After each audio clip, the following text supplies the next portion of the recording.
Hello students, आज वाले lecture में हम सीखने वाले हैं बेटा सेकेंड लॉ ऑफ थर्मोडायनेमिक्स और गिब्स फ्री एनर्जी के बारे में। इससे पहले वाले लेक्चर्स में हमने ये देख लिया है कि एंट्रोपी चेंज का कंपैरिजन या एंट्रोपी चेंज के कैलकुलेशंस कैसे करते हैं। आज वाले लेक्चर में उसी एंट्रोपी वाले फैक्टर को यूज करते हुए हम समझेंगे पहले सेकेंड लॉ ऑफ थर्मोडायनेमिक्स और उसके बाद देखेंगे कि सेकेंड लॉ ऑफ थर्मोडायनेमिक्स को यूज करते हुए कैसे स्पॉन्टेनिटी की अलग अलग कंडीशंस आती है, गिब्स फ्री एनर्जी का फॉर्मूला कैसे आता है और उस पर किस तरीके के क्वेश्चंस बनते हैं। ठीक है, तो स्टार्ट करते हैं। अभी तक हम लोगों ने क्या पढ़ रखा था बेटा? First law of thermodynamics. First law of thermodynamics क्या बताता था? ये बताता था law of conservation of energy के बारे में कि जो भी चेंज इन इंटरनल एनर्जी रहेगा वो हीट और वर्क डन के समेशन के बराबर होगा।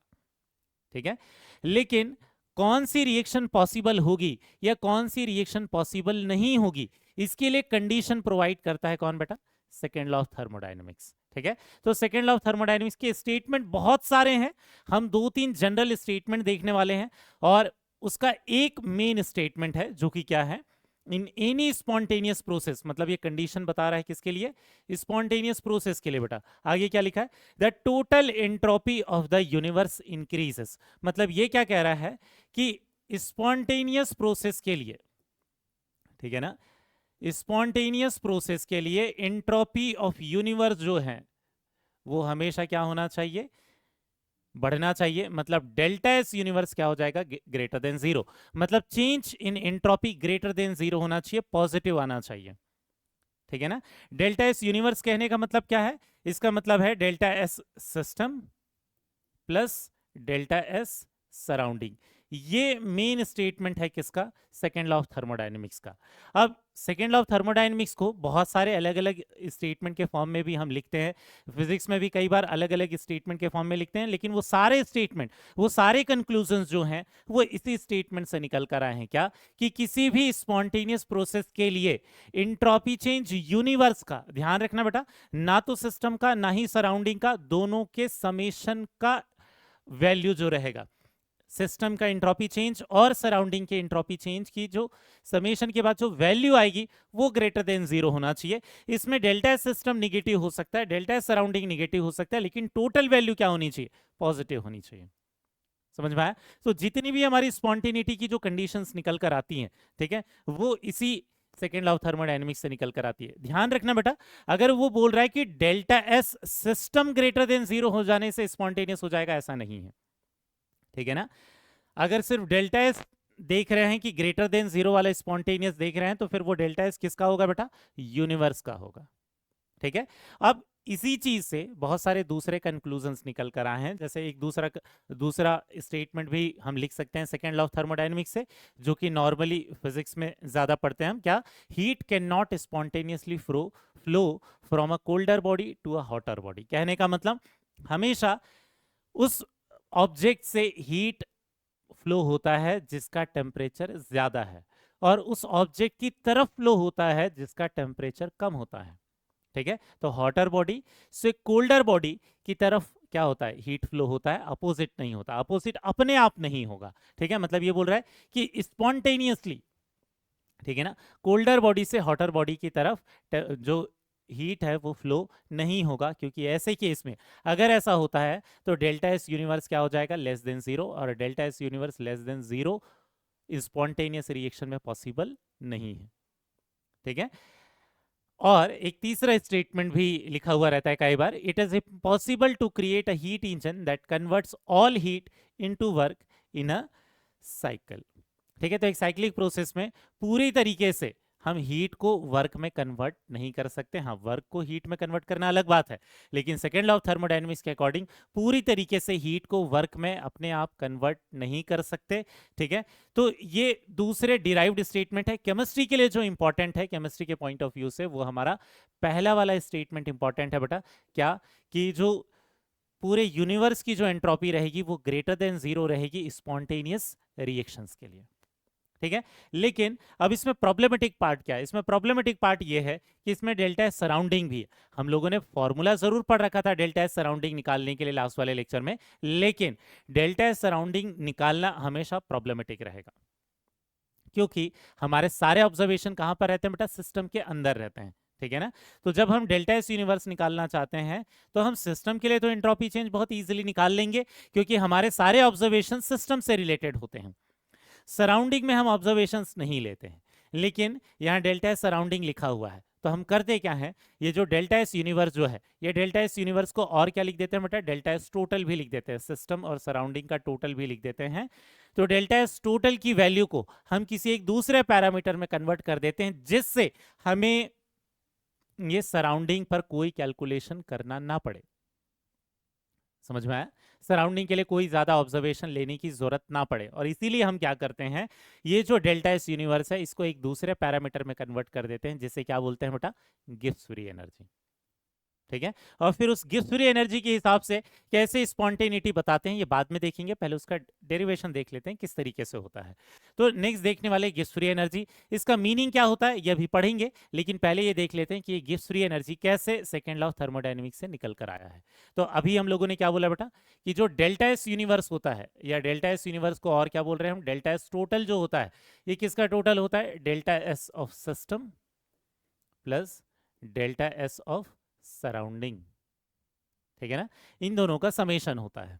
अब यहां पर क्या कर सकते हैं, डेल्टा एस सिस्टम को आप क्या लिख सकते हो बेटा, इसको तो मैं डेल्टा एस सिस्टम ही रहने दे रहा हूं, क्योंकि सिस्टम पर तो हम ऑब्जर्वेशन करते हैं, सिस्टम पर ऑब्जर्वेशन करते हैं, लेकिन सराउंडिंग में नहीं करते। तो सराउंडिंग को अगर मैं सिस्टम के टर्म में लिखूं तो डेल्टा एस इक्वल टू क्या होता है, Q by T.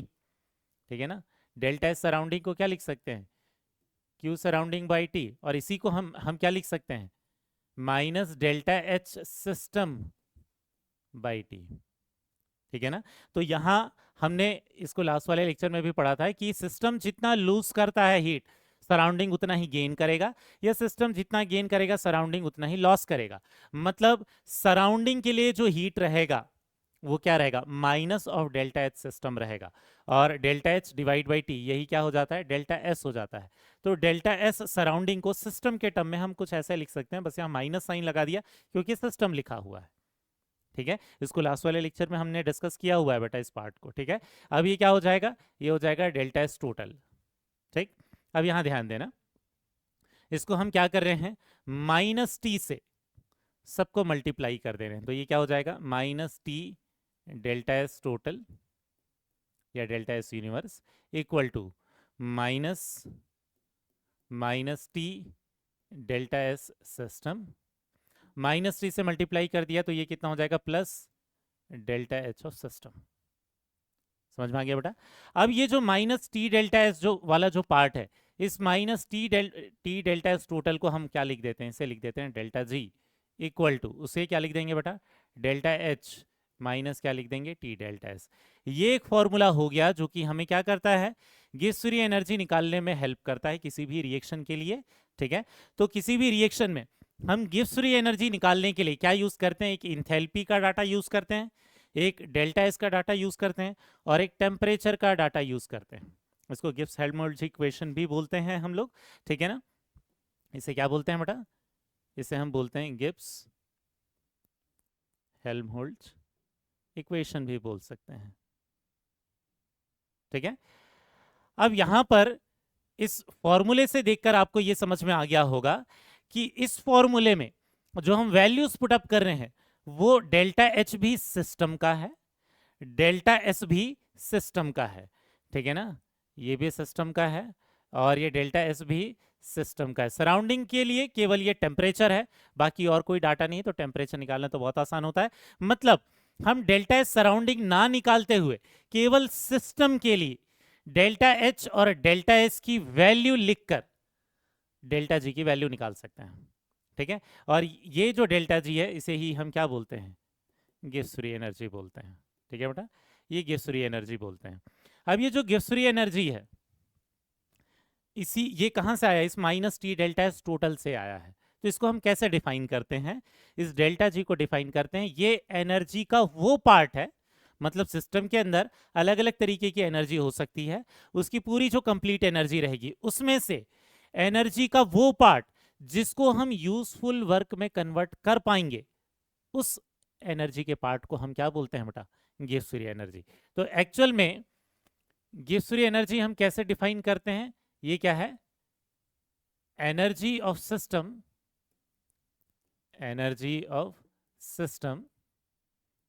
that can be converted to that can be converted to useful work. ठीक है ना? तो यूजफुल वर्क में जब हम कन्वर्ट कर पाएंगे एनर्जी के जिस पार्ट को, उसे हम क्या बोल देते हैं? Gibbs energy. ऐसा क्यों लिखते हैं? क्योंकि अभी जो हम लोगों ने फॉर्मूला पढ़ा, delta G is equal to delta H minus T delta S, इसमें हम क्या बोलते हैं? ये जो टी डेल्टा एस है ये अनअवेलेबल वर्क है। मतलब ये एनर्जी का वो पार्ट है जो कि वर्क डन के लिए अवेलेबल नहीं होता। तो इसके भी डेरिवेशंस होते हैं बेटा, लेकिन हमें अपने सिलेबस में वो सारे डेरिवेशन नहीं पढ़ने हैं कि क्यों इसे अनअवेलेबल वर्क बोलते हैं। ठीक है? तो ये जो टी डेल्टा एस वाला जो पार्ट है इसे बोलते हैं ये एनर्जी का वो पार्ट है जो कि वर्क डन के लिए अवेलेबल नहीं होगा। तो ये पूरी कंप्लीट एनर्जी हो गई। उसमें से ये अनअवेलेबल वाले पार्ट को हटा देंगे तो एक्चुअल में डेल्टा जी क्या हो जाएगा? ये हो जाएगा अवेलेबल वर्क। ठीक है? मतलब ये एनर्जी का वो पार्ट है जिसको हम यूजफुल वर्क में कन्वर्ट कर पाएंगे। ठीक है? तो इन केस अगर किसी क्वेश्चन में आपको यूजफुल वर्क कितनी एनर्जी को कन्वर्ट कर सकते हैं ये पूछा है, मतलब एक्चुअल में आपको किसकी वैल्यू पूछी है? डेल्टा जी की वैल्यू पूछी है। सेम चीज हम लोगों ने पढ़ा था बेटा, कब? जब हम इलेक्ट्रोकेमिस्ट्री पढ़ रहे थे। इलेक्ट्रोकेमिस्ट्री में हमने क्या बोला था? Electrical work done, maximum electrical work done जो होगा उसी को हम क्या बोल रहे थे? गिब्स फ्री एनर्जी बोल रहे थे। मतलब मैक्सिमम वर्क में कन्वर्ट करने के लिए एनर्जी का जो पार्ट अवेलेबल होगा उसे हम क्या बोल देते हैं? गिब्स फ्री एनर्जी बोलते हैं। समझ में आया? तो ये जो गिब्स फ्री एनर्जी है इसका हमने डेरिवेशन देख लिया, इसका फॉर्मूला देख लिया है। अब इसकी वैल्यू के हिसाब से स्पॉन्टेनिटी की कंडीशन कैसे हम डिफाइन करते हैं, यहां ध्यान देना। ठीक है? तो अब हम देखने वाले कंडीशन फॉर स्पॉन्टेनिटी। सबसे पहले देख लेते हैं स्पॉन्टेनियस, इरिवर्सिबल या नेचुरल प्रोसेस के लिए जहां पर भी आप गिब्स फ्री एनर्जी वाले क्वेश्चन सॉल्व कर रहे हो और वहां इरिवर्सिबल प्रोसेस लिखा है, मतलब समझ जाना हम स्पॉन्टेनियस प्रोसेस की बात कर रहे हैं। मतलब ऐसी प्रोसेस जो अपने आप हो जाएगी, हमें बाहर से और एफर्ट लगाने की जरूरत नहीं है, उन्हें हम बोलते हैं स्पॉन्टेनियस प्रोसेस। स्पॉन्टेनियस प्रोसेस के लिए हम लोगों ने क्या बोला बेटा? डेल्टा एस यूनिवर्स जो है ये क्या होना चाहिए? Greater than zero. अब delta S universe greater than zero है तो डेल्टा जी क्या था? माइनस टी डेल्टा एस था। तो डेल्टा जी क्या हो जाएगा? Less than zero. समझ में आ गया? इसलिए अभी तक क्या हो रहा था कि हम दूसरे चैप्टर्स में जब भी डेल्टा जी को पढ़ रहे थे तो ये बोल रहे थे कि जो भी स्पॉन्टेनियस प्रोसेसेस हैं उसमें डेल्टा जी की वैल्यू क्या होनी चाहिए? निगेटिव होनी चाहिए। क्यों? क्योंकि डेल्टा जी की वैल्यू जब निगेटिव है इसका मतलब है कि डेल्टा एस यूनिवर्स पॉजिटिव है। ठीक है ना? क्योंकि डेल्टा जी का हम लोगों ने अभी फॉर्मूला निकाला हुआ था बेटा।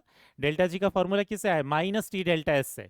तो यहां पर डेल्टा जी क्या आ रहा है? निगेटिव आ रहा है। इसका मतलब डेल्टा एस टोटल क्या रहा होगा? डेल्टा एस यूनिवर्स पॉजिटिव रहा होगा। और सेकेंड लॉ ऑफ थर्मोडायनेमिक्स के हिसाब से डेल्टा एस यूनिवर्स जब पॉजिटिव होता है तो क्या होती है? स्पॉन्टेनियस प्रोसेस होती है। समझ में आया? वैसे ही यहां नॉन स्पॉन्टेनियस प्रोसेस के लिए जब भी कंडीशन पूछेगा तो नॉन स्पॉन्टेनियस प्रोसेस के लिए क्या हो जाएगा बेटा? Delta S universe. Non spontaneous कहने का मतलब जो अपने आप नहीं होगा, उसको बाहर से कुछ ना कुछ उसके फैक्टर्स चेंज करने पड़ेंगे, उसको एनर्जी सप्लाई करनी पड़ेगी। ठीक है? तो डेल्टा एस यूनिवर्स जब लेस देन जीरो होगा तो नॉन स्पॉन्टेनियस प्रोसेस होगा। और delta S universe less than zero होगा, इसका मतलब डेल्टा जी की वैल्यू क्या हो जाएगी? Greater than zero. तो जब भी डेल्टा जी पॉजिटिव होगा तो रिएक्शन क्या हो जाएगी? नॉन स्पॉन्टेनियस हो जाएगी।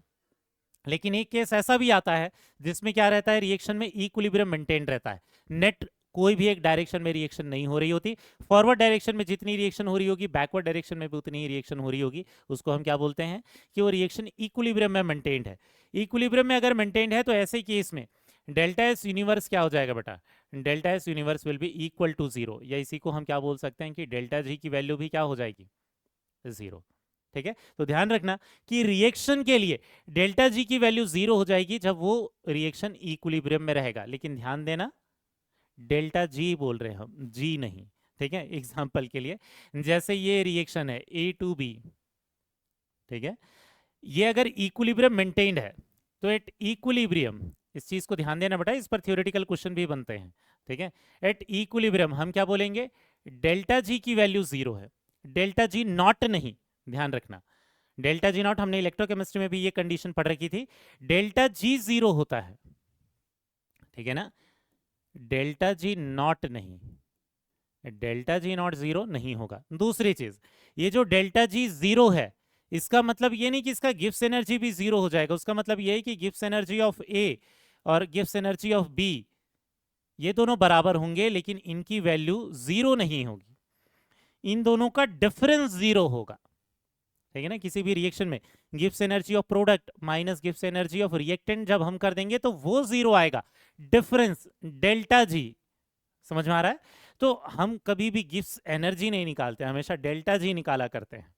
ठीक है, ये थ्योरेटिकली बस इस तरीके से आपको स्टेटमेंट पूछ सकता है। कई बार कंफ्यूजन क्यों हो जाता है, क्योंकि हम बोलते हैं कि इक्विलिब्रियम पर डेल्टा जी है, जीरो है, बट इसका मतलब नहीं कि जीए जीरो होगा। जीए भी कुछ ना कुछ वैल्यू हो सकता है, जी बी की भी कुछ ना कुछ वैल्यू हो सकती है, लेकिन दोनों के डिफरेंस की वैल्यू क्या होगी बेटा? जीरो। ठीक है, डेल्टा जी जीरो होगा। और अगेन ध्यान रखना है, डेल्टा जी नॉट जीरो नहीं होगा। ठीक है, ये कंडीशन है इक्विलिब्रियम की। समझ में आ गया? अब यहां पर हमने स्पॉन्टेनिटी की कंडीशन पढ़ ली, डेल्टा एस के भी टर्म में, डेल्टा जी के टर्म में भी। ठीक है, अब इसके बेसिस पर कई और थ्योरेटिकल क्वेश्चंस बनते हैं, तो उन स्टेटमेंट को ध्यान से यहां पर देखना बेटा। ठीक है, सबसे पहली चीज क्या कि फॉर स्पॉन्टेनियस प्रोसेस, या ये बोल सकते हो spontaneity of reaction can be predicted. आप क्या बोल सकते हो? Spontaneity of reaction can be predicted by only delta S universe।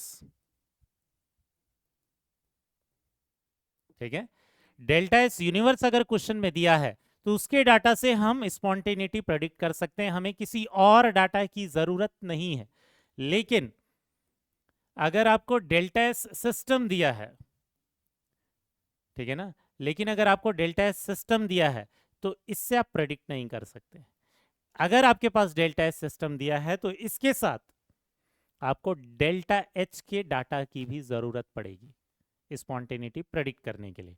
Delta S system के साथ, ठीक है ना, मतलब only delta S system can not predict spontaneity. Only delta S system can not predict spontaneity. ठीक है, तो दोनों में डिफरेंस क्या है? ये डेल्टा एस यूनिवर्स में delta S system plus delta S surrounding भी है। दोनों का टोटल वैल्यू अगर हमें पता है तो हम बता सकते हैं स्पॉन्टेनियस है या नहीं।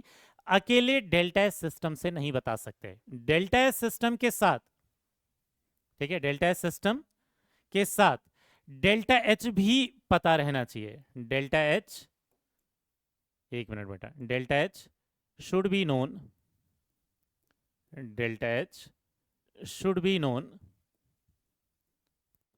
along with delta S system। ठीक है ना, डेल्टा एच सिस्टम भी हमें पता रहना चाहिए। अगर डेल्टा एस सिस्टम पता है तो मतलब डेल्टा एस यूनिवर्स तो इनफ है, लेकिन डेल्टा एस सिस्टम इनफ नहीं है। डेल्टा एस सिस्टम के साथ हमें डेल्टा एच सिस्टम भी पता रहना चाहिए। ठीक है, along with delta S system to predict spontaneity. समझ में आ गया? तो थियोरेटिकल स्टेटमेंट में इन्हीं दोनों चीजों के कारण बहुत ज्यादा कंफ्यूजन रहता है। ठीक है, ध्यान रखना, डेल्टा एस सिस्टम इनफ नहीं है प्रेडिक्शन के लिए, उसके साथ डेल्टा एच सिस्टम भी पता रहना चाहिए, क्योंकि इन दोनों की वैल्यू से डेल्टा जी पता सकते हैं। ठीक है, लेकिन डेल्टा एस यूनिवर्स अगर पता है तो वो अपने आप में इनफ है, उसके लिए फिर हमें कोई इंथैल्पी की जरूरत नहीं है। समझ में आ गया? डेल्टा एस यूनिवर्स और अगर डेल्टा जी पता है तो इससे हम प्रेडिक्ट कर सकते हैं स्पॉन्टेनिटी को। ठीक, समझ में आएंगे बेटा? अब यहां पर हमने जो फॉर्मूला निकाला है किसका? गिब्स फ्री एनर्जी का। वो फॉर्मूला क्या था? Delta G is equal to delta H minus T delta S. ठीक है, इसी की जगह पर कई बार आपको ये फॉर्मूला भी लिखा हुआ मिल सकता है। ये फॉर्मूला तो ठीक है, लेकिन हम यूज इसी चीज को करते हैं। हम जितने भी कैलकुलेशन देखेंगे ये ऊपर वाले फॉर्मूले पर ही करते हैं, ये नीचे वाले फॉर्मूले पर कैलकुलेशंस नहीं करते हैं। ठीक है, तो कुछ जगह पर ये भी गिब्स हेल्महोल्ट्ज इक्वेशन लिखा हुआ रहेगा, लेकिन इस इक्वेशन को हम यूज नहीं करते। क्लियर है बेटा? नीचे वाला इक्वेशन नहीं, हम हमेशा डेल्टा जी कैलकुलेट करते हैं। ठीक, अब इसके बाद ये देख लेते हैं कि वो जो फॉर्मूला है उस फॉर्मूला में डेल्टा एच पॉजिटिव होगा या डेल्टा एस पॉजिटिव होगा, एंट्रोपी निगेटिव है या इंथैल्पी निगेटिव है, उसके बेसिस पर 4 अलग अलग केसेस पॉसिबल है। और आपके लिए ये चारों केसेस बहुत ज्यादा इंपॉर्टेंट है क्योंकि प्रीवियस ईयर में इन्हीं चारों केसेस पर बहुत ज्यादा क्वेश्चंस पूछे गए हैं बेटा, ठीक है ना। तो ये वाला जो पार्ट है ये काफी ज्यादा इंपॉर्टेंट है आपके लिए। ये जो तीसरा सेक्शन हम पढ़ रहे हैं थर्मोडायनेमिक्स का, इसमें बहुत सारे क्वेश्चंस बनते हैं इन्हीं के चारों केसेस से, डेल्टा जी के चारों केसेस से, ठीक है। तो अब डेल्टा जी के चारों केसेस को समझना है बेटा, अगर आप ध्यान से देखोगे तो बहुत आसान है ये, ठीक। सबसे पहला केस क्या है, डेल्टा एच निगेटिव हो गया और डेल्टा एस क्या हो गया, पॉजिटिव हो गया। ऐसा पहला केस क्यों लिया है हमने, क्योंकि एक्चुअल में डेल्टा एच जब निगेटिव होगा तो रिएक्शन क्या होगी, एक्सोथर्मिक होगी। रिएक्शन एक्सोथर्मिक होगी, इसका कहने का मतलब क्या है कि वो हीट रिलीज कर रहा होगा, और अगर वो हीट रिलीज कर रहा होगा इसका मतलब है कि सिस्टम क्या हो रहा होगा, ज्यादा स्टेबल हो रहा होगा, ठीक है ना। मतलब अगर सिस्टम ज्यादा स्टेबल हो रहा होगा तो हम बोल देंगे कि ये स्पॉन्टेनिटी के लिए, स्पॉन्टेनियस रिएक्शन के लिए फेवरेबल कंडीशन है। समझ में आ गया, मतलब जहां पर भी एक्सोथर्मिक रिएक्शन होगा वो रिएक्शन को होने में सपोर्ट करेगा। रिएक्शन हो जाएगी इसकी कोई गारंटी नहीं है, लेकिन रिएक्शन को होने के लिए सपोर्ट करेगा, ठीक है। तो हम उसे क्या बोलते हैं कि वो फेवरेबल कंडीशन है। तो जब भी इंथैल्पी चेंज निगेटिव होगा तो वो फेवरेबल कंडीशन है, ठीक है। दूसरी चीज, डेल्टा एस पॉजिटिव अगर है, अब ध्यान रखना यहां जब भी डेल्टा एस की वैल्यू लिख रहे हैं तो ये डेल्टा एस सिस्टम है, डेल्टा एस यूनिवर्स नहीं, ठीक है। क्योंकि हम 4 केसेस ऑफ डेल्टा जी बोल रहे हैं तो डेल्टा जी का फॉर्मूला हम क्या पढ़ते हैं, delta H minus T delta S. इस फॉर्मूले में जो डेल्टा एस और डेल्टा एच है वो सिर्फ सिस्टम का है, यहां पर यूनिवर्स का नहीं है बेटा, क्लियर है ना। तो ये चारों केसेस जब हम देख रहे हैं तो ये दोनों जो वैल्यूज है डेल्टा एच और डेल्टा एस की, वो सिस्टम की वैल्यू देख रहे हैं, यूनिवर्स की नहीं, ठीक है।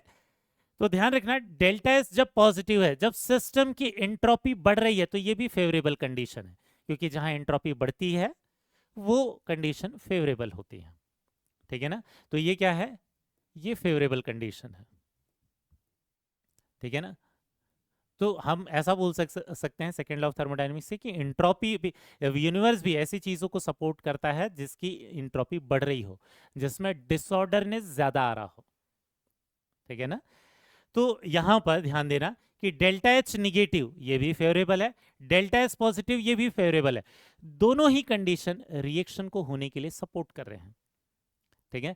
अगर दोनों ही कंडीशन रिएक्शन को होने में सपोर्ट कर रहे हैं तो अपोज करने वाला कोई फैक्टर ही नहीं है। ऐसी रिएक्शंस हमेशा स्पॉन्टेनियस होगी चाहे टेम्परेचर कुछ भी हो, ठीक है। तो अगर दोनों कंडीशन फेवरेबल है, अपोज करने के लिए कोई फैक्टर नहीं है स्पॉन्टेनिटी को, तो हम क्या बोलेंगे, ऐसी रिएक्शन जिनका डेल्टा एच निगेटिव होगा और डेल्टा एस पॉजिटिव होगा, ये क्या होंगी, ये रिएक्शन स्पॉन्टेनियस होंगी एट ऑल टेम्परेचर, ठीक है, एट ऑल टेम्परेचर। टेम्परेचर कुछ भी हो रिएक्शन ऑलवेज स्पॉन्टेनियस होगी, ठीक है। अगर ये समझ में नहीं आया तो एक वैल्यूज अज्यूम करके हम इसको प्रूफ करते हैं बेटा, ध्यान रखना। बट मेनली आप फेवरेबल वाली कंडीशन से ही समझ सकते हो, जब दोनों कंडीशन फेवरेबल है तो रिएक्शन हमेशा होगी। फॉर्मूला क्या है, delta H equal to delta H minus T delta S. अब यहां ध्यान देना, डेल्टा एच की वैल्यू निगेटिव है तो मैंने इसे मान लिया -500 माइनस टेम्परेचर, ठीक है। और डेल्टा एस की वैल्यू कितनी है, डेल्टा एस की वैल्यू मान लेते हैं 50 है, ये पॉजिटिव है, ठीक है ना। इसकी वैल्यू हमने क्या लिया, पॉजिटिव, इसकी वैल्यू क्या लिया, negative. Delta S equal to +50 assume कर लिया, हाँ, और डेल्टा एच इक्वल टू क्या मान लिया, -500। ये निगेटिव है ये पॉजिटिव है, तो तुम्हें आपको दिख क्या रहा होगा बेटा कि दोनों जगह निगेटिव निगेटिव है, तो फाइनल वैल्यू क्या आएगी, निगेटिव ही आएगी। और डेल्टा जी अगर निगेटिव है तो हम क्या बोलेंगे, रिएक्शन ऑलवेज क्या रहेगी, स्पॉन्टेनियस। अब टेम्परेचर की वैल्यू क्या है इससे कोई फर्क ही नहीं पड़ता, साइन तो निगेटिव ही आएगा। डेल्टा जी का साइन अगर निगेटिव आएगा इसका मतलब रिएक्शन ऑलवेज क्या रहेगी, स्पॉन्टेनियस। तो ये तो मैंने केवल समझाने के लिए आपको बताया हुआ है बेटा, इतना सब बार बार कैलकुलेशन करने की आपको जरूरत नहीं पड़नी चाहिए। आपको सिर्फ ये देखना है कि जब भी दोनों चीजें फेवरेबल रहेंगी, डेल्टा एच सिस्टम भी डेल्टा एस सिस्टम भी यूनिवर्स रहता तब तो कोई दिक्कत ही नहीं है, डेल्टा एच की जरूरत ही नहीं होती हमें प्रेडिक्शन के लिए, अगर डेल्टा एच ये यूनिवर्स होता तो, ठीक है ना। अगर दोनों सिस्टम के लिए डेल्टा एच और डेल्टा एस दोनों ही फेवरेबल रहेंगे तो रिएक्शन स्पॉन्टेनियस रहेगी, ठीक है ना। इस तरीके से वैल्यू से कंपेयर करके देख लिया हम लोगों ने। ऐसा ही एक दूसरा केस देख लेते हैं जिसमें डेल्टा एच अब पॉजिटिव हो गया और डेल्टा एस निगेटिव हो गया। डेल्टा एच पॉजिटिव हो गया मतलब रिएक्शन कौन सी हो गई बेटा, एंडोथर्मिक, ठीक है ना। रिएक्शन कौन सा हो गया, एंडोथर्मिक। और रिएक्शन एंडोथर्मिक हो गया मतलब हम क्या बोलेंगे, ये अनफेवरेबल कंडीशन है, ठीक है ना। ये रिएक्शन को स्पॉन्टेनियस होने में सपोर्ट नहीं करेगा, इनफैक्ट अपोज करेगा, ठीक है। बट सिर्फ इसको देखकर बता नहीं सकते, डेल्टा एस भी देखना जरूरी है, ठीक है ना। डेल्टा एस निगेटिव है मतलब एंट्रोपी कम हो रही है, एंट्रोपी कम हो रही है तो हम क्या बोलेंगे कि डेल्टा एस भी अनफेवरेबल है, ठीक है ना। तो फेवरेबल कंडीशन क्या बोली थी, एंट्रोपी बढ़ना चाहिए, इंथैल्पी कम होना चाहिए, ठीक है। बट यहां दोनों ही अनफेवरेबल है, दोनों ही अनफेवरेबल कंडीशन है मतलब दोनों के दोनों फैक्टर रिएक्शन को अपोज करेंगे, रिएक्शन को स्पॉन्टेनियस होने से अपोज करेंगे। और जब दोनों ही कंडीशन रिएक्शन को अपोज कर रहे हैं तो हम क्या बोल देंगे कि रिएक्शन कैसी होगी, नॉन स्पॉन्टेनियस होगी। रिएक्शन कैसी होगी, नॉन स्पॉन्टेनियस होगी एट ऑल टेम्परेचर। समझ में आ गया, एट ऑल टेम्परेचर रिएक्शन क्या होने वाली है, नॉन स्पॉन्टेनियस होने वाली है, ठीक है। क्योंकि दोनों ही कंडीशन क्या कर रहे हैं, अपोज कर रहे हैं। अब इसको भी चेक करके देख सकते हैं हम चाहें तो, ठीक है ना। तो अगर आपको ये देखने में दिक्कत होती है तो कोई भी वैल्यूज मानकर आप चेक कर सकते हो बेटा। जैसे मैंने डेल्टा एच की वैल्यू मान ली, ये कितना हो गया प्लस 500 या 5000, और डेल्टा एस की वैल्यू, डेल्टा एस की वैल्यू निगेटिव बोला था तो -50 मान लिया, ठीक। अब यहां पर हम क्या देखेंगे, delta G equal to delta H minus T delta S. तो डेल्टा एच की वैल्यू कितनी हो गई बेटा, 5000 माइनस ये टेम्परेचर और ये हो गया -50। आपको क्या दिखेगा, और माइनस क्या हो जाएगा, प्लस हो जाएगा। तो प्लस 5000 प्लस 50 इंटू टी। अब टेम्परेचर कुछ भी रहे, डेल्टा जी की वैल्यू तो क्या आने वाली है, पॉजिटिव आने वाली है। समझ में आ गया। अब टेम्परेचर की वैल्यू हम कितनी भी रखें, डेल्टा एच जी क्या आ जाएगा, पॉजिटिव आ जाएगा। अब डेल्टा जी अगर पॉजिटिव आ जाएगा इसका मतलब अब टेम्परेचर की वैल्यू कुछ भी हो सकती है, ये ऑलवेज क्या रहेगा, नॉन स्पॉन्टेनियस। क्योंकि हम लोगों ने क्या बोला, जब डेल्टा जी पॉजिटिव रहता है तो रिएक्शन नॉन स्पॉन्टेनियस होती है, ठीक है। लेकिन इसको आसान तरीका क्या देखने का, कि दोनों ही अगर अनफेवरेबल रहते हैं तो रिएक्शन ऑलवेज नॉन स्पॉन्टेनियस रहेगी, रिएक्शन पॉसिबल ही नहीं हो पाएगी, क्योंकि कोई भी फैक्टर रिएक्शन को स्पॉन्टेनियस होने में सपोर्ट नहीं कर रहा है।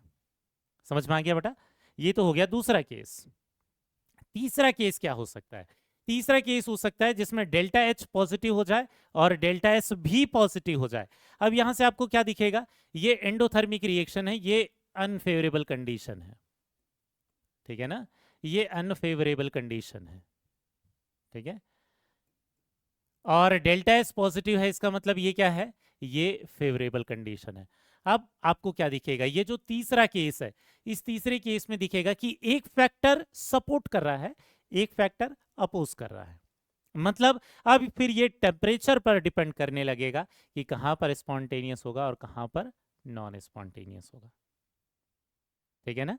अब यहां पर हम डायरेक्टली नहीं बता सकते ये फेवरेबल वाला कंडीशन डोमिनेट करेगा या अनफेवरेबल वाला कंडीशन डोमिनेट करेगा, ये हम नहीं बता पाएंगे, ठीक है। तो ये अब टेम्परेचर डिपेंडेंट हो जाएगा। एग्जांपल से ध्यान से समझना, जैसे डेल्टा एच की वैल्यू हमने कितनी मान ली, प्लस 5000, और डेल्टा एस की वैल्यू मैंने कितनी मान ली बेटा, प्लस 50, दोनों पॉजिटिव है। अब डेल्टा जी का फॉर्मूला हम लोगों ने क्या पढ़ रखा है, delta H minus T delta S. Delta H हो गया प्लस 5000 माइनस डेल्टा एस हो गया 50 इंटू क्या हो गया टी। अब ये पूरी वैल्यू यहां दिख रहा होगा आपको, अब ये जो पूरी वैल्यू है, ये पूरी वैल्यू प्लस होगी या माइनस होगी, ये टेम्परेचर की वैल्यू पर डिपेंड करेगा, ठीक है। अब डायरेक्टली नहीं बता सकते कि डेल्टा जी पॉजिटिव होने वाला है या निगेटिव होने वाला है। अगर आप ध्यान से देखोगे तो अगर टेम्परेचर की वैल्यू कम हुई तो ये निगेटिव वाला पार्ट कम रहेगा, पॉजिटिव वाला पार्ट ज्यादा रहेगा, टोटल वैल्यू पॉजिटिव आ जाएगी, ठीक है। कहने का मतलब इसमें दो केस बन सकते हैं। अगर टेम्परेचर की वैल्यू कम रहती है तो ऐसे ये केस में निगेटिव वाला जो ये मैग्नीट्यूड है, ये वाला पार्ट कम हो जाएगा, ये ज्यादा हो जाएगा, तो डेल्टा जी क्या आ जाएगा, पॉजिटिव आ जाएगा, ठीक है ना। डेल्टा जी पॉजिटिव आ जाएगा, और डेल्टा जी पॉजिटिव हो जाएगा तो नॉन स्पॉन्टेनियस रिएक्शन हो जाएगी। यहीं पर देखना, अगर हमने टेम्परेचर बहुत ज़्यादा बढ़ा दिया, हाई टेम्परेचर कर दिया, तो हाई टेम्परेचर के केस में ये निगेटिव वाला पार्ट डोमिनेट कर जाएगा। अगर टेम्परेचर बहुत बड़ी वैल्यू ले ली, मैंने यहाँ 1000 रख दिया टेम्परेचर, तो ये -50,000 हो जाएगा, तो टोटल वैल्यू क्या हो जाएगी, निगेटिव हो जाएगी। समझ में आ गया? तो अगर हाई टेम्परेचर होगा तो डेल्टा जी निगेटिव हो जाएगा, इसका मतलब रिएक्शन स्पॉन्टेनियस हो जाएगी। मतलब अब अगर ऐसी कंडीशन है जिसमें एक सपोर्ट कर रहा है और एक अपोज कर रहा है, तो ऐसे केस में वो टेम्परेचर पर डिपेंड करेगा कि रिएक्शन स्पॉन्टेनियस होगी या नहीं। ठीक है ना? तो ऐसे केस में दो पॉसिबिलिटीज हैं। लो टेम्परेचर वाली कंडीशन में, लो टेम्परेचर वाली कंडीशन में क्या हो जाएगा बेटा, ये नॉन स्पॉन्टेनियस हो जाएगा। ठीक है, लो टेम्परेचर वाली कंडीशन में ये नॉन स्पॉन्टेनियस हो जाएगा।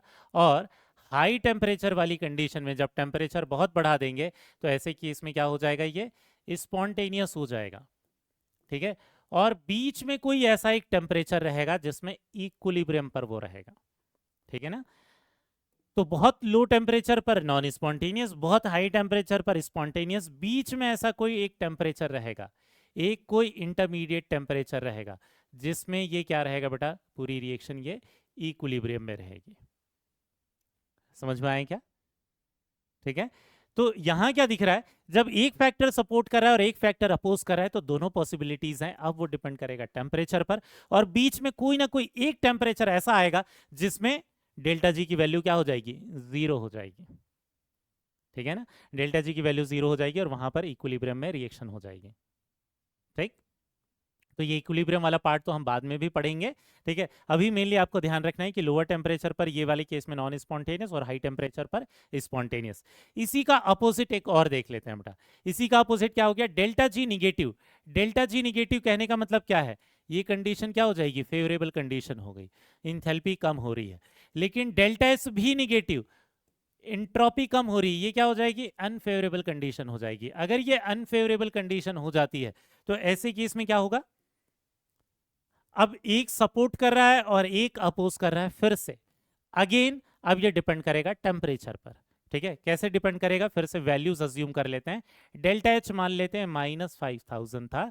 ठीक है, और डेल्टा एस मान लेते हैं -50 था। तो यहाँ डेल्टा जी का फॉर्मूला लिख लेते हैं बेटा, ये हो जाएगा डेल्टा एच मतलब -5000 minus T into delta S, ये क्या हो जाएगा -50, सॉरी बेटा ये था -5000, तो ये हो जाएगा -5000 प्लस 50 इंटू टी।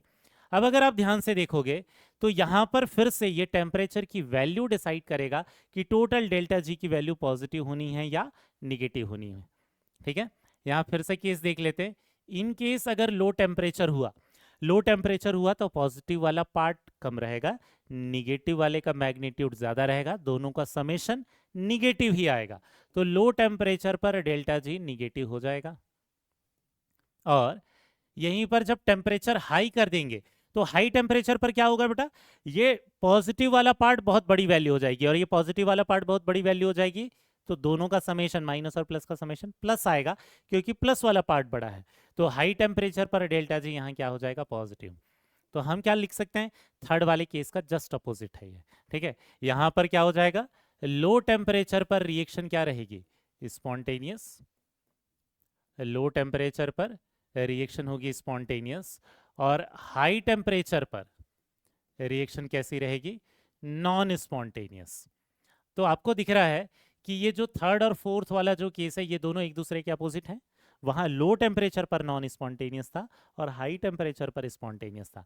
बीच वाले जगह पर कहीं पर भी कोई ना कोई एक टेम्परेचर रहेगा जिस पर क्या रहेगा, एक इक्विलिब्रियम मेंटेन रहेगा। अब वो इक्विलिब्रियम वाला टेम्परेचर कैसे निकालते हैं ये तो हम नेक्स्ट वाले लेक्चर में डिस्कस करने वाले हैं। ठीक है, वहां पर इस पर बहुत ज्यादा क्वेश्चंस देखेंगे। अभी के लिए चार केसेस कैसे याद रखोगे, फर्स्ट वाला केस था जहां दोनों फेवरेबल था, सेकंड वाला केस था जहां दोनों अनफेवरेबल था। फर्स्ट और सेकंड एक दूसरे के अपोजिट थे। ठीक है, वैसे थर्ड और फोर्थ एक दूसरे के क्या है, अपोजिट केसेस है। समझ में आएंगे बेटा? ठीक है, अब इन चारों केसेस के बेसिस पर कैसे क्वेश्चंस आते हैं यहां समझना। ठीक है, ये चार तो थ्योरी वाले केस है, बहुत ही इंपॉर्टेंट कंसेप्ट है बेटा हमारे पूरे सेक्शन थर्ड का थर्मोडायनेमिक्स में। यहाँ हम देख रहे हैं साइन ऑफ डेल्टा जी कैसे पता करेंगे, कुछ रिएक्शन को एज एग्जाम्पल लिया है। अगर आप पहली वाली रिएक्शन को ध्यान से देखोगे तो ये NH3 गैस है, HCl गैस है, और ये NH4Cl सॉलिड है। ये दोनों कंबाइन हो रहे हैं। ये दोनों कंबाइन हो रहे हैं तो क्या हो रहा है बेटा, नए बॉन्ड्स बन रहे हैं। नए बॉन्ड बन रहे हैं तो एनर्जी ये क्या करेगा, रिलीज करेगा। मतलब इस रिएक्शन के लिए डेल्टा H क्या हो जाएगा बेटा, निगेटिव। और डेल्टा S क्या हो जाएगा, डेल्टा H क्या होगा बेटा, डेल्टा S। एंट्रोपी बढ़ रही है कम हो रही है, यहाँ पर गैस था उधर सॉलिड है, डेल्टा Ng निगेटिव है। तो याद होगा हम लोगों ने सबसे शुरुआत में जो कंपैरिजन ऑफ एंट्रोपी पढ़ा था उसमें डेल्टा Ng से निकालना सीखा था। डेल्टा Ng निगेटिव तो डेल्टा S भी निगेटिव, डेल्टा Ng पॉजिटिव तो डेल्टा S भी पॉजिटिव। तो डेल्टा Ng क्योंकि निगेटिव है तो डेल्टा S भी क्या हो जाएगा, निगेटिव हो जाएगा। समझ में आया बेटा। तो ये एक्चुअल में केस कौन सा हो गया, डेल्टा H भी निगेटिव आ रहा है, डेल्टा S भी निगेटिव आ रहा है। ये कौन सा केस हो गया बेटा, फोर्थ वाला जो जस्ट सबसे लास्ट में पढ़ा है हमने। मतलब ये ऐसे वाले केस में लास्ट वाला केस कौन सा पढ़ा है, लो टेम्परेचर वाली रिएक्शन पर ये क्या हो जाएगा, स्पॉन्टेनियस हो जाएगा। और हाई टेम्परेचर वाले केस में क्या हो जाएगा बेटा, ये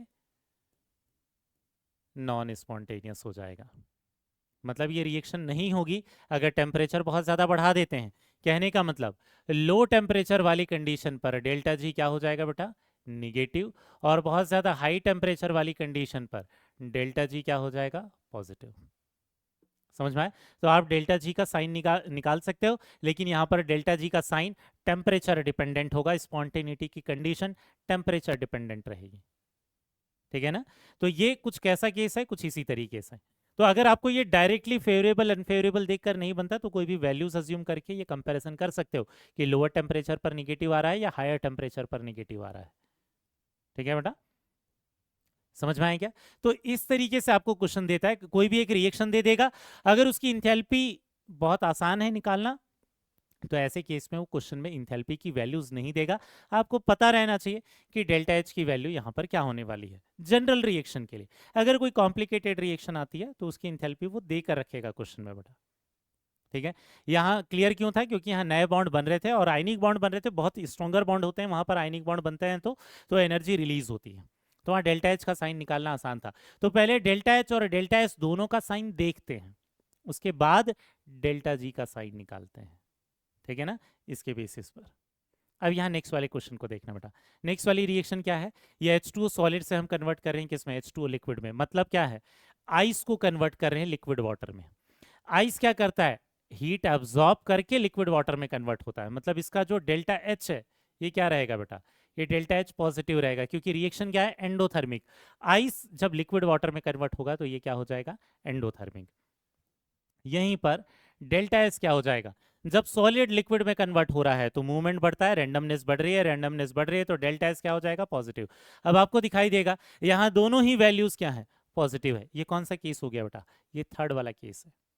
हमने जो अभी केस 3 पढ़ा था, केस 3 में क्या देखा था कि लो टेम्परेचर पर रिएक्शन क्या होती है, नॉन स्पॉन्टेनियस होती है। लो टेम्परेचर पर रिएक्शन नॉन स्पॉन्टेनियस होती है। और यहीं पर जब हम टेम्परेचर बढ़ा देंगे हाई टेम्परेचर पर तो ये रिएक्शन कैसी हो जाएगी, स्पॉन्टेनियस हो जाएगी। आप इसको लॉजिकली भी कर सकते थे इस क्वेश्चन को, क्योंकि आपको आइस और वाटर का एग्जांपल तो पता है। 0 डिग्री सेल्सियस से अगर कम टेम्परेचर रहता है तो आइस लिक्विड वाटर में कन्वर्ट नहीं होगा। मतलब 273 केल्विन से पहले, 0 डिग्री सेल्सियस के पहले ये रिएक्शन क्या रहेगी, नॉन स्पॉन्टेनियस। जब टेम्परेचर हाई होगा 0 डिग्री सेल्सियस के ऊपर रहेगा तो 0 डिग्री सेल्सियस के ऊपर क्या हो जाएगा, ये रिएक्शन स्पॉन्टेनियस। हमें पता है रूम टेम्परेचर पर अगर हम आइस को रख देंगे तो वो अपने आप लिक्विड वाटर में कन्वर्ट हो जाएगा। हमें और ज्यादा अपने से हीट करने की जरूरत नहीं है, वो खुद से ही हीट एब्जॉर्ब करके अपने आप लिक्विड वाटर में कन्वर्ट होगा। मतलब हाई टेम्परेचर पर वो रिएक्शन क्या हो जाएगी, स्पॉन्टेनियस। समझ में आ रहा है क्या बेटा। और इस एग्जांपल से आपको समझ में आ जाएगा कि बीच वाला कोई एक टेम्परेचर रहता है जो कि यहाँ क्या रहेगा, 0 डिग्री सेल्सियस, जिस पर वो रिएक्शन क्या रहेगी, इक्विलिब्रियम में। वाटर के केस में 0 डिग्री सेल्सियस पर क्या रहता है, ये इक्विलिब्रियम मेंटेन रहता है। ठीक है, उसके लोअर वाले टेम्परेचर पर वो लिक्विड में कन्वर्ट नहीं होगा, लेकिन उसके हायर वाले टेम्परेचर पर वो अपने आप कन्वर्ट हो जाएगा किस में, लिक्विड में। समझ में आया बेटा। ठीक है, तो ये एग्जाम्पल बहुत अच्छा है ये समझने के लिए कि कैसे हम प्रेडिक्शन कर सकते हैं। हम फॉर्मूले से भी कर सकते हैं और विजुअलाइज करके भी कर सकते हैं इस आइस से लिक्विड वाटर के कन्वर्जन को। क्लियर हुआ बेटा। ठीक है। अब इसके बाद नेक्स्ट केस देखते हैं। नेक्स्ट तीसरा वाला जो एग्जांपल है, यहाँ क्या दिखेगा, PCl5 ये PCl3 प्लस Cl2 में कन्वर्ट हो गया। तो इस रिएक्शन में एक्चुअल में क्या होता है, दो Cl के बॉन्ड ब्रेक हो रहे हैं और एक बॉन्ड बन रहा है। दो बॉन्ड ब्रेक हो रहे हैं, एक बॉन्ड बन रहा है, तो एक्चुअल में रिएक्शन कैसी होती है, एंडोथर्मिक। ठीक है ना, जहां पर भी बॉन्ड ज्यादा ब्रेक होंगे वहां एनर्जी अब्सॉर्ब होती है। तो डेल्टा एच क्या हो जाएगा बेटा इसमें, पॉजिटिव। डेल्टा एस भी क्या हो जाएगा बेटा यहाँ पर, पॉजिटिव। क्यों, क्योंकि डेल्टा एन जी पॉजिटिव है। डेल्टा एन जी पॉजिटिव है तो डेल्टा एस भी पॉजिटिव। यहाँ फिर से क्या दिख रहा होगा बेटा, ये रिएक्शन क्या हो गई, ये कौन सा वाला केस हो गया, दोनों ही पॉजिटिव है, केस 3 है। केस 3 है, इसका मतलब हम क्या बोल देंगे, लो टेम्परेचर वाली कंडीशन पर ये रिएक्शन कैसी हो जाएगी, ये नॉन स्पॉन्टेनियस हो जाएगी। ठीक है, नॉन स्पॉन्टेनियस मतलब डेल्टा जी क्या रहेगा, पॉजिटिव रहेगा। ठीक है, वहीं पर हाई टेम्परेचर वाली कंडीशन पर, हाई टेम्परेचर वाली कंडीशन पर रिएक्शन क्या हो जाएगी, स्पॉन्टेनियस हो जाएगी, मतलब डेल्टा जी का साइन क्या हो जाएगा, निगेटिव हो जाएगा। बीच में कोई एक टेम्परेचर रहेगा जिसमें कहीं एक किसी एक स्पेसिफिक टेम्परेचर पर वो इक्विलिब्रियम पर हो सकता है, लेकिन वो टेम्परेचर कौन सा होगा ये हर एक रिएक्शन में चेंज होता जाएगा, उसको निकालने का तरीका सीखेंगे नेक्स्ट लेक्चर में। ठीक है, यहाँ हर बार वो 0 डिग्री सेल्सियस नहीं रहेगा इक्विलिब्रियम वाला टेम्परेचर। ठीक है, वो वाटर वाला केस था बेटा सर, समझ में आ गया। अब यहाँ नेक्स्ट वाला देखना, यहाँ H2 से 2H गैस बन रहा है। एक्चुअल में क्या था, H2 ऐसे वाले फॉर्म में था, तो इसका बॉन्ड हमने ब्रेक कर दिया। अगर बॉन्ड ब्रेक कर दिया तो इसका मतलब क्या है बेटा, बॉन्ड ब्रेक कर दिया इसका मतलब एंडोथर्मिक रिएक्शन है, क्योंकि बॉन्ड की ब्रेकिंग के लिए हमें पता है बॉन्ड इंथैल्पी हमेशा क्या होती है, पॉजिटिव होती है। तो ये भी डेल्टा एच पॉजिटिव हो गया और डेल्टा एस ये भी क्या हो गया, पॉजिटिव हो गया बेटा। क्यों, क्योंकि डेल्टा एन जी पॉजिटिव है। तो ये भी सेम ही केस है, दोनों सेम ही केस हो गए। लो टेम्परेचर वाली कंडीशन पर ये क्या रहेगा, फिर से नॉन स्पॉन्टेनियस। ठीक है, और हाई टेम्परेचर वाली कंडीशन पर ये क्या हो जाएगा बेटा, स्पॉन्टेनियस। मतलब हाई टेम्परेचर देंगे तो ये फिर बॉन्ड ब्रेक हो जाएगा अपने आप, उसका मतलब ये है। ठीक है, नॉन स्पॉन्टेनियस है, इसका मतलब लो टेम्परेचर पर डेल्टा जी की वैल्यू क्या हो जाएगी, पॉजिटिव। हाई टेम्परेचर पर डेल्टा जी की वैल्यू क्या हो जाएगी बेटा, निगेटिव। ठीक है, तो ये इतने सारे एग्जाम्पल के साथ क्यों सीख रहे हैं बेटा, क्योंकि आपको ये स्टेटमेंट में पूछ लेता है कि कहां पर पॉजिटिव होगा कहां पर निगेटिव होगा, इस तरीके से। ठीक, अब यहां पर दो एग्जाम्पल और देख रहे हैं, आप खुद से ट्राई कर पाओगे क्या। यहाँ डेल्टा एच निगेटिव दे रखा है, तो ऐसे कई सारे क्वेश्चन के लिए हो सकता है आपको डेल्टा एच देकर रखेगा क्वेश्चन में, जो बहुत ज्यादा ऑब्वियस नहीं है जिन रिएक्शन की इंथैल्पी निकालना उनके लिए। ठीक है, डेल्टा एच आपको खुद से बताना होगा। डेल्टा एच तो निगेटिव है, लेकिन अगर आप ध्यान से देखोगे तो डेल्टा एस भी निगेटिव है।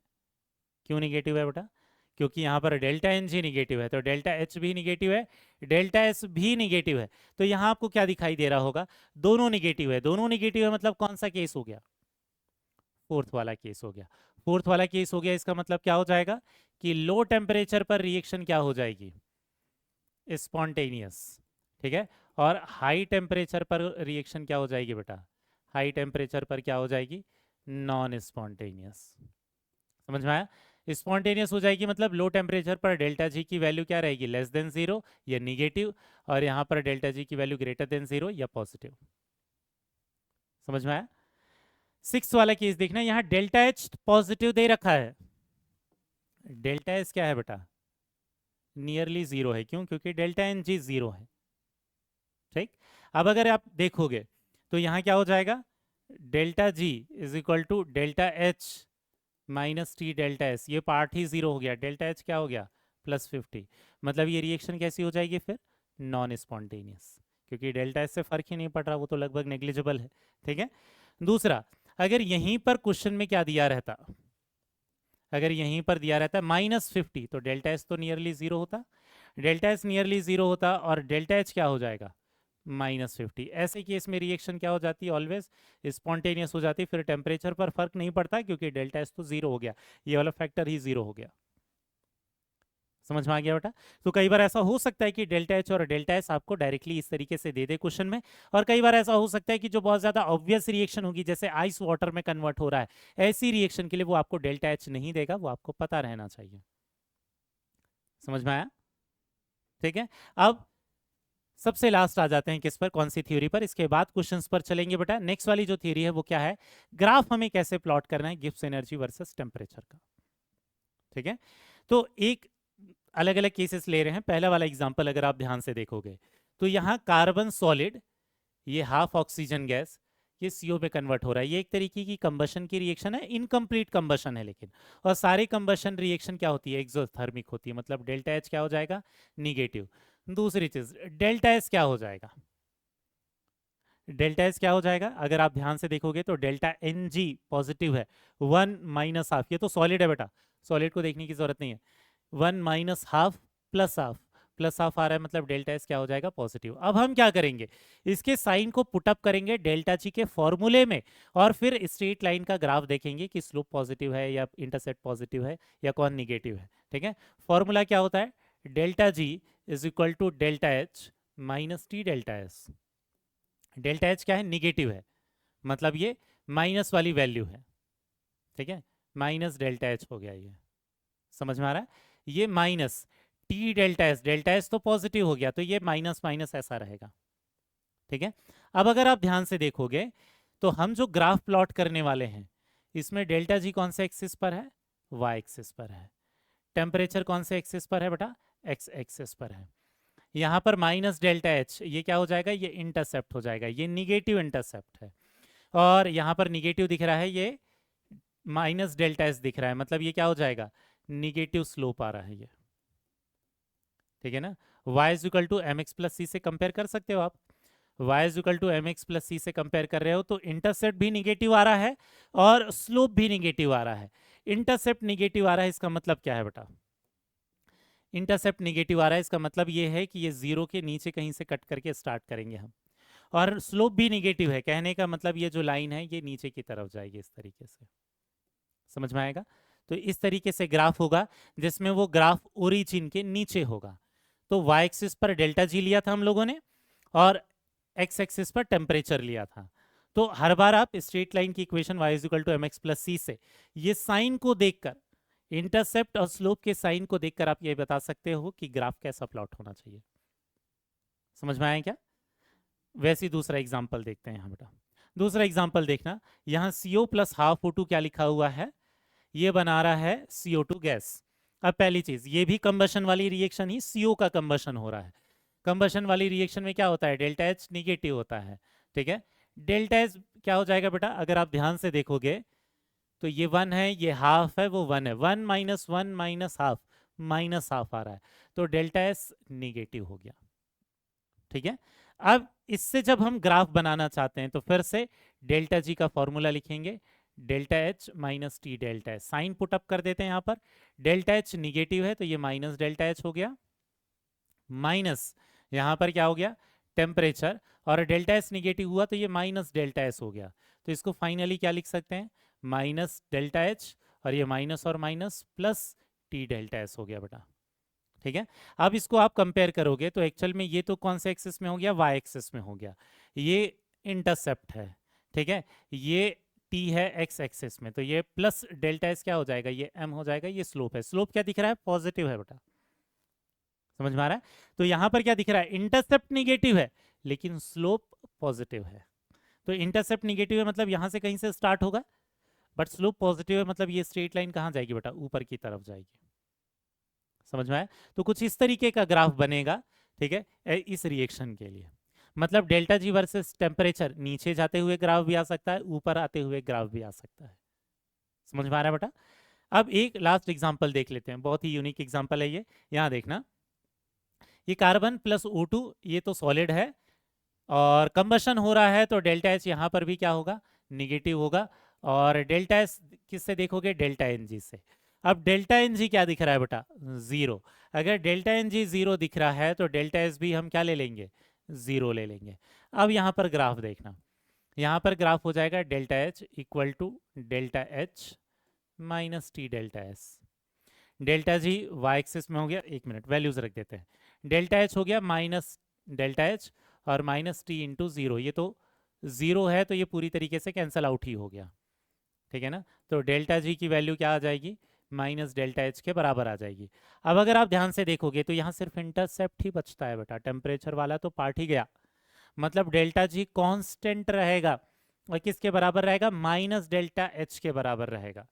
ठीक है, तो एक्चुअल में ये किस तरीके से ग्राफ हो जाएगा, एक मिनट बेटा, ये ग्राफ कुछ ऐसा हो जाएगा, समझ में आया? ये ग्राफ कुछ इस तरीके से आपको दिखाई देगा। क्लियर हुआ क्या बेटा? कि हमने इंटरसेप्ट कौन सा ले लिया, निगेटिव, लेकिन ये कांस्टेंट रहेगा, पैरेलल टू एक्स एक्सिस रहेगा, क्योंकि वहां पर वो टेम्परेचर वाले एक्सिस पर वो डिपेंड ही नहीं कर रहा, ये तो जीरो हो गया एंट्रोपी के कारण। समझ में आ गया बेटा?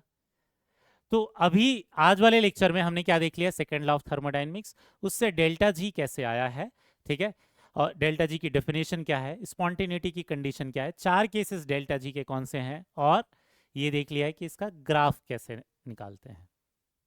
ठीक है, अब इसी पर बेस कुछ क्वेश्चंस देखते हैं बेटा।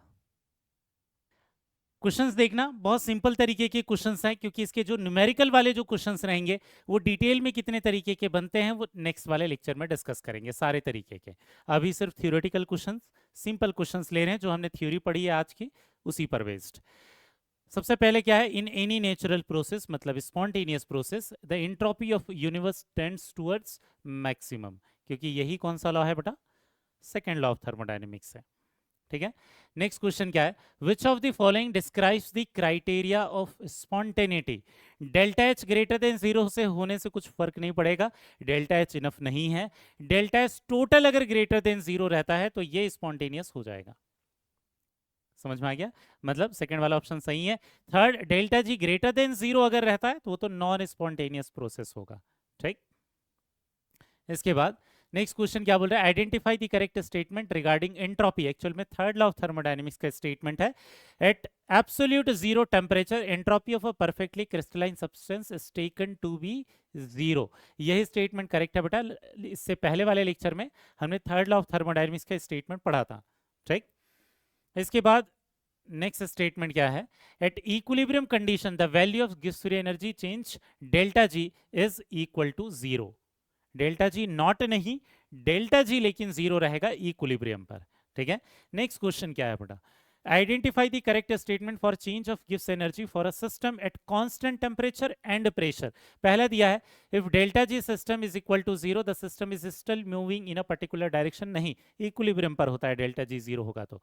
सेकंड बोला है, delta G system equal to negative the system the process is not spontaneous, गलत, स्पॉन्टेनियस होता है डेल्टा जी नेगेटिव। थर्ड क्या बोला हुआ है, delta G equal to positive the process is spontaneous, ये भी गलत है। फोर्थ है, delta G equal to zero the system has attained equilibrium, fourth वाला स्टेटमेंट करेक्ट है बेटा। ठीक, नेक्स्ट वाले क्वेश्चन क्या है, for mark the correct statement for a chemical reaction to be feasible delta G should be zero, नहीं, feasible मतलब spontaneous, गलत है ये। Entropy is a measure of order in a system, गलत, डिसऑर्डरनेस ऑफ अ सिस्टम का measure है वो। ठीक है, थर्ड क्या है, for a chemical reaction to be feasible delta G should be positive, गलत है ये।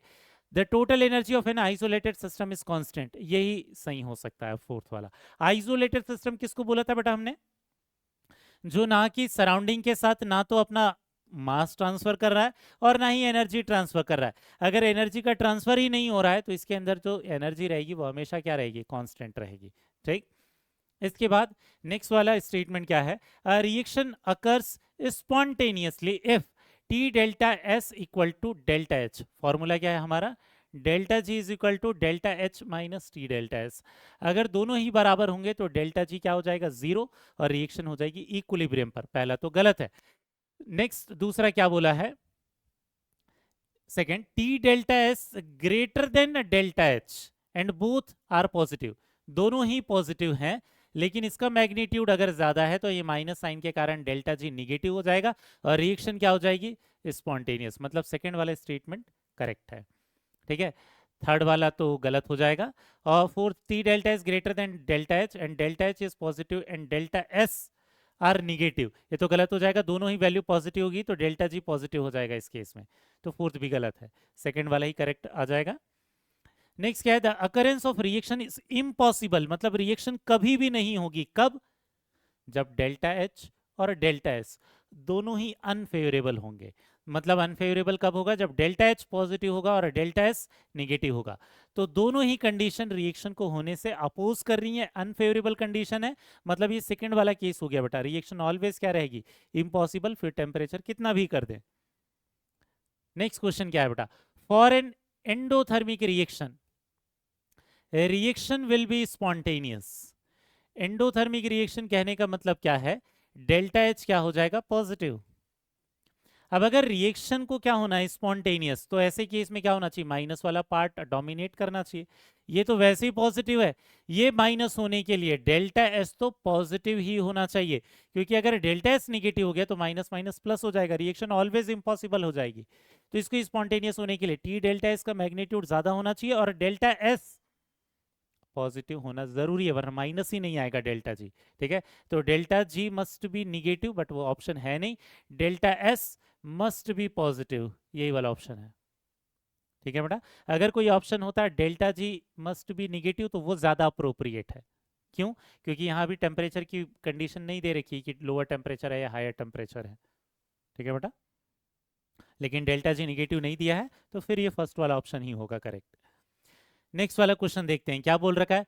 फॉर दी प्रोसेस, ये सॉलिड से गैस में कन्वर्ट कर रहे हैं। सॉलिड से जब गैस में कन्वर्ट करेंगे तो रिएक्शन कौन सी हो जाएगी? एंडोथर्मिक। रिएक्शन अगर एंडोथर्मिक हो जाएगी तो डेल्टा एच क्या हो जाएगा बेटा? पॉजिटिव। दूसरी चीज क्या दिख रहा है? सॉलिड से जब गैस में बढ़े कन्वर्ट होगा तो एंट्रोपी बढ़ जाएगी। क्यों? क्योंकि रैंडमनेस बढ़ जाएगी, तो डेल्टा एच भी क्या हो जाएगा? पॉजिटिव। तो करेक्ट आंसर क्या हो जाएगा? Both delta H and delta S R positive. ठीक है, इसके बाद नेक्स्ट क्वेश्चन क्या है? Consider the following reaction occurring in a automobile. सारी चीजें गैसेस दे रखी, साइन ऑफ डेल्टा एच। पहली चीज कंबशन की रिएक्शन है, कंबशन की रिएक्शन है तो डेल्टा एच क्या हो जाएगा बेटा? निगेटिव। डेल्टा एस बोल रहा है, डेल्टा एस के लिए डेल्टा एन जी देख लेंगे। डेल्टा एन जी तो पॉजिटिव दिख रहा है, 16 और 18 कितना हो जाएगा? 34। और ये तो 30 से भी कम दिख रहा है, तो डेल्टा एन जी पॉजिटिव है तो डेल्टा एस भी पॉजिटिव हो जाएगा। तो आपको क्या दिख रहा है? डेल्टा एच भी फेवरेबल कंडीशन है, डेल्टा एस भी फेवरेबल कंडीशन है, मतलब रिएक्शन स्पॉन्टेनियस होगी। तो डेल्टा जी का साइन क्या हो जाएगा बेटा? निगेटिव। तो सबसे पहले डेल्टा एच का साइन बोला था माइनस, फिर डेल्टा एस प्लस, और फिर डेल्टा जी फिर से माइनस, मतलब करेक्ट ऑप्शन कौन सा हो जाएगा? सेकंड। ठीक है, इसके बाद नेक्स्ट क्वेश्चन क्या है बेटा? Which of the following is true for the reaction. ये क्या दिख रहा है? इक्विलिब्रियम पर है 100 डिग्री सेल्सियस पर। लिक्विड वेपराइज होता है, लेकिन 100 डिग्री सेल्सियस पर किस में रहता है बेटा? इक्विलिब्रियम पर ये मेंटेन रहता है। ठीक है ना, और जब भी इक्विलिब्रियम पर ये मेंटेन रहेगा 1 एटीएम प्रेशर पर, 100 डिग्री सेल्सियस टेम्परेचर पर, इन दोनों के बीच में जब इक्विलिब्रियम मेंटेन होगा तो डेल्टा जी की वैल्यू क्या हो जाएगी? डेल्टा जी की वैल्यू हो जाएगी 0। और डेल्टा जी का फॉर्मूला क्या होता है? Delta H minus T delta S. अगर डेल्टा जी इक्वल टू 0 है तो डेल्टा एच इक्वल टू क्या आ जाएगा बेटा? ये हो जाएगा टी डेल्टा एस। ठीक है, तो करेक्ट ऑप्शन कौन सा हो जाएगा? ये फोर्थ वाला। समझ में आया? इसके बाद नेक्स्ट क्वेश्चन क्या है? For the gas phase decomposition, gas phase decomposition, ये वाला क्वेश्चन हमने अभी कर रखा था। ये कैसी रिएक्शन हो जाएगी? एंडोथर्मिक, क्योंकि दो बॉन्ड ब्रेक हो रहे हैं, एक ही बन रहा है। एंडोथर्मिक मतलब डेल्टा एच क्या हो जाएगा? Greater then 0। और एंट्रोपी बढ़ रही क्योंकि डेल्टा एन जी पॉजिटिव है, तो डेल्टा एस भी ग्रेटर देन 0। तो both delta H and delta S greater then 0 आ जाएगा बेटा। ठीक, इसके बाद नेक्स्ट क्वेश्चन क्या है?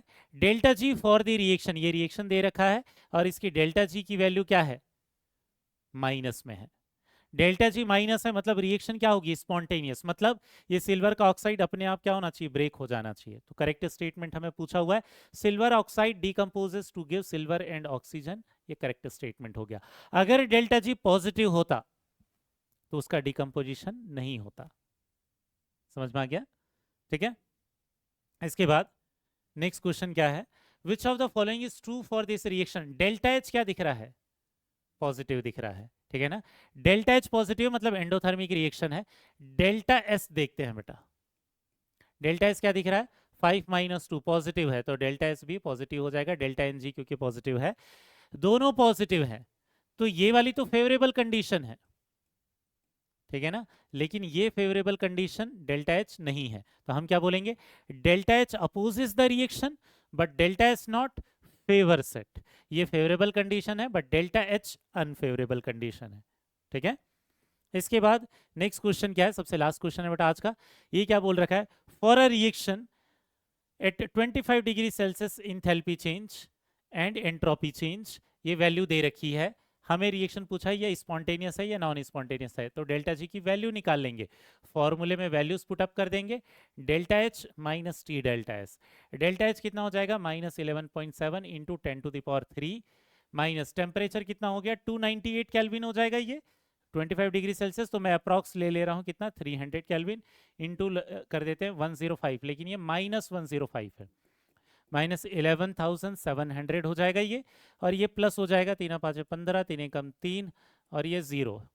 तो क्या दिख रहा है, पॉजिटिव साइन आ रहा है, डेल्टा जी पॉजिटिव साइन आ रहा है, इसका मतलब रिएक्शन क्या है बेटा, नॉन स्पॉन्टेनियस है। समझ में आ गया। तो यहां तक हमने सारे क्वेश्चन कर लिए। एक एग्जांपल जो कई बार अलग से आ जाता है बेटा, वो आपको किसका आ जाता है, एडजॉर्प्शन का। ठीक है, तो अगर एडजॉर्प्शन कहीं पर हो रहा है, मतलब अगर वो स्पॉन्टेनियस प्रोसेस है, तो ऐसे केस में क्या होगा, अगर एडजॉर्प्शन स्पॉन्टेनियस है, क्योंकि बहुत बार वो एडजॉर्प्शन वाली जो प्रोसेस होती है, एडजॉर्प्शन आपको पता है, सरफेस पर कोई गैसेस अगर अटैच हो रही होती हैं, यहाँ सरफेस पर जाकर मॉलिक्यूल क्या होंगे, किसी कैटलिस्ट के ऊपर ऐसे अटैच हो जाएंगे, सॉलिड सरफेस के ऊपर अटैच हो जाएंगे। ठीक है, तो ये अगर स्पॉन्टेनियस है, तो स्पॉन्टेनियस है तो डेल्टा जी क्या हो जाएगा, लेस देन 0। डेल्टा एच क्या होगा बेटा, निगेटिव, क्यों, क्योंकि यहाँ पर नए बॉन्ड बन रहे हैं। ठीक है, और डेल्टा एस क्या हो जाएगा, ये भी निगेटिव हो जाएगा, क्यों, क्योंकि ये पहले गैसेस अलग अलग बिल्कुल ही रैंडम थे, डिसऑर्डर्ड थे, अब ये यहाँ पर आकर एकदम ऑर्डर्ड अरेंजमेंट हो गए। ठीक है, तो ऑर्डरनेस, डिसऑर्डरनेस कम हो रहा है या ऑर्डर्ड अरेंजमेंट हो रहा है, तो डेल्टा एस निगेटिव हो जाएगा, नए बॉन्ड बनने के कारण डेल्टा एच निगेटिव हो जाएगा। अगर वो एड्सॉर्प्शन नॉर्मली स्पॉन्टेनियस प्रोसेस होती है, अपने आप एड्सॉर्प्शन होता है, तो डेल्टा जी भी क्या हो जाएगा, निगेटिव हो जाएगा। ठीक है, लेकिन वो टेम्परेचर डिपेंडेंट कंडीशन होगी, क्योंकि ये फोर्थ वाला केस है। समझ में आ गया बेटा। तो आज वाले लेक्चर में हमने डेल्टा जी के सारे केसेस देख लिए हैं। अब नेक्स्ट वाले लेक्चर में हम इसके फॉर्मूले पर बेस कैसे अलग अलग क्वेश्चंस बनते हैं, इनको डिस्कस करेंगे। तो मिलते हैं नेक्स्ट लेक्चर में बेटा, तब तक के लिए बाय।